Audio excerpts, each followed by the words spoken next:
Ben bonjour, mon nom est Antoine Bareil et je suis le violon solo de l'Orchestre symphonique de Laval.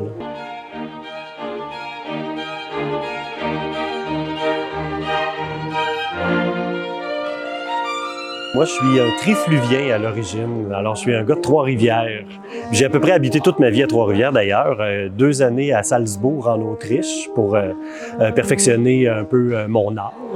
Il y a de ça quelques années. Après ça, retour à Trois-Rivières, puis là, depuis quelques années, basé à Montréal, cette fois-ci. En quoi ça consiste exactement le rôle de premier violon?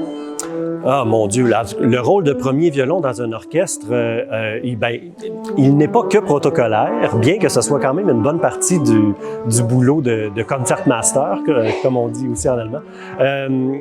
C'est en fait de faire accorder l'orchestre au début de chaque répétition, de chaque concert. C'est un peu de faire le lien entre toute la section des cordes qui comprend les premiers et les deuxièmes violons, les altos, les violoncelles et les contrebasses, le lien de toutes les sections de cordes avec le chef d'orchestre. Donc théoriquement, si un musicien a une question à poser au maestro, devrait passer par moi d'abord, mais dans les faits, c'est plus aussi rigide de nos jours, mais puis un peu quand l'acoustique est pas plus problématique ou si les vents veulent avoir une deuxième façon de bien suivre le chef ou de bien suivre la musique, peuvent vraiment regarder aussi le violon solo qui va lui aussi être l'extension de la battue du chef, puis s'assurer que tout le monde joue ensemble, puis la phrase va au bon endroit. Super. Puis est-ce que tu peux nous parler un peu de ton parcours, ton expérience dans le domaine de la musique? Qu'est-ce qui t'a emmené ici à l'OSL? J'ai pu être surnuméraire à l'Orchestre symphonique de Laval pendant quelques années avant d'y être nommé violon solo. Lorsque j'étais même dans la mi-vingtaine, j'avais commencé à venir jouer ici. J'ai un parcours un peu typique et atypique dans le sens que j'ai fait beaucoup de musique de chambre, ça ce qui est le rêve de tout musicien classique. Beaucoup de musique de chambre, du quatuor à cordes principalement. De l'orchestre, beaucoup depuis que j'ai l'âge de 10 ans. Je me souviens de ma première symphonie, de l'avoir joué à l'âge de 10 ans, alors que l'histoire dit que je touchais pas encore par terre lorsque j'étais assis à mon poste. C'était à l'Orchestre symphonique de Trois-Rivières, là où on faisait des concerts conjoints avec l'orchestre du conservatoire. Donc, tout ça m'amène aujourd'hui à faire de la musique de chambre, des concerts symphoniques, des concerts d'orchestre, puis du solo à l'occasion, ce qui m'amène aujourd'hui à jouer le concerto de Félix Mendelssohn, le concerto pour violon et orchestre. Alors, je suis vraiment chanceux, je manque pas de boulot, puis c'est bien comme ça. Est-ce que tu peux nous en dire un peu plus justement sur ce concert-là, sur ce qui se passe derrière toi? Oui, on entend que les musiciens commencent à se réchauffer parce que là, c'est mon tour. Ça sera la première répétition du concerto en vue du concert de demain. Donc, c'est un concerto archi connu. C'est vraiment une des œuvres les plus belles du répertoire pour violon et orchestre. Un concerto qui est vraiment magnifique avec des thèmes qui sont des vers d'oreille. Un concerto aussi que la plupart des violonistes vont apprendre lorsqu'ils sont toujours à l'étude. Aux études, donc c'est vraiment un concerto qui fait partie intégrale de l'apprentissage du violon.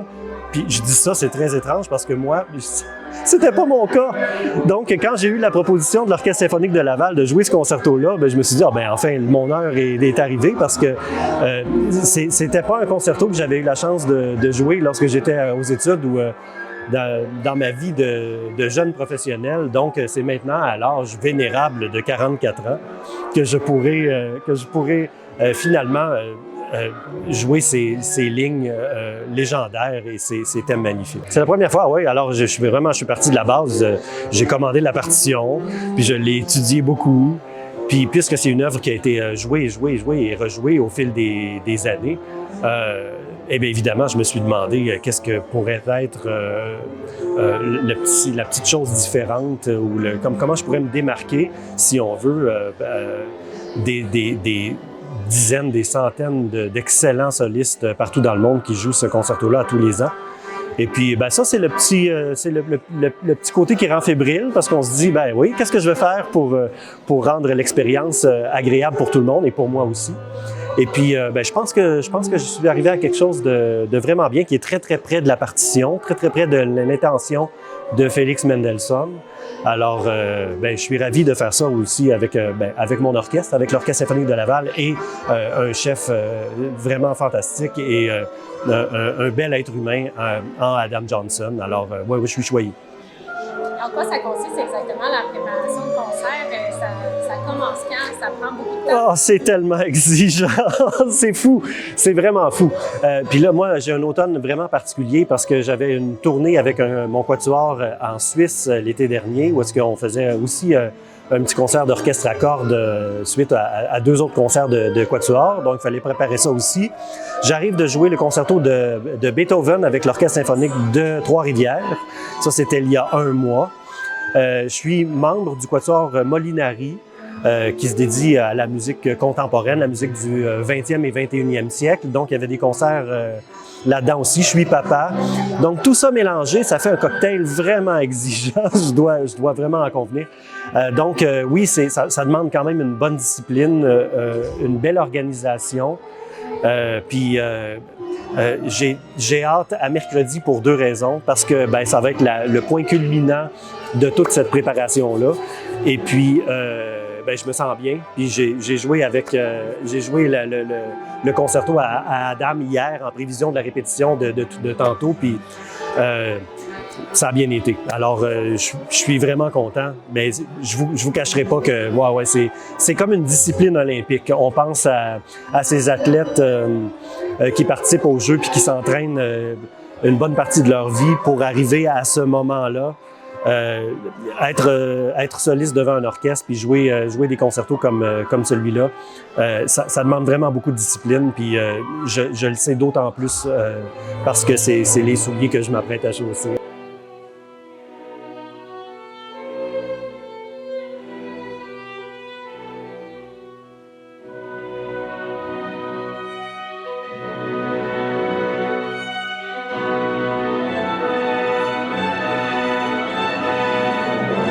C'est le volet communautaire qui me touche ici. C'est vraiment parce qu'on est près de Montréal. Montréal compte son lot d'orchestres aussi. J'aime la façon dont l'orchestre est proche de sa communauté et joue pour les Lavalloises et les Lavallois. La mission sociale, aller rencontrer les jeunes dans les écoles. Les partenariats avec dans tous les milieux. Alors, c'est vraiment... On fait la musique parce que ça fait du bien, puis pour les bonnes raisons, puis parce qu'on veut la partager, puis que les belles œuvres soient appréciées, entendues. Une genre de communion, vraiment. Alors, il y a ce côté-là vraiment au service de la population de Laval qui, personnellement, me touche beaucoup.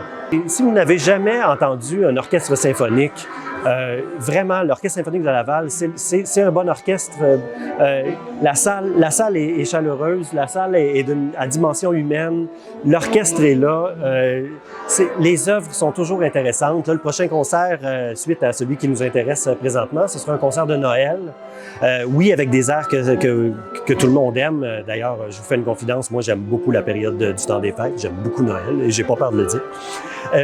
Mais il y aura aussi le Requiem de Fauré avec un chœur. Alors, ça va être époustouflant, puis tout ça va nous conduire à la pause des fêtes. Puis je suis persuadé que ça ne peut pas laisser personne indifférent lorsqu'on voit tant de musiciens au même diapason jouer de la musique ensemble. Alors, je vous invite vraiment à, même si vous pensez la musique symphonique, la musique classique, je ne suis pas certain. Je vous mets au défi de sortir d'ici en vous disant que vous n'avez pas passé une belle soirée. Je ne vous croirai pas. Sinon, vous viendrez me voir personnellement.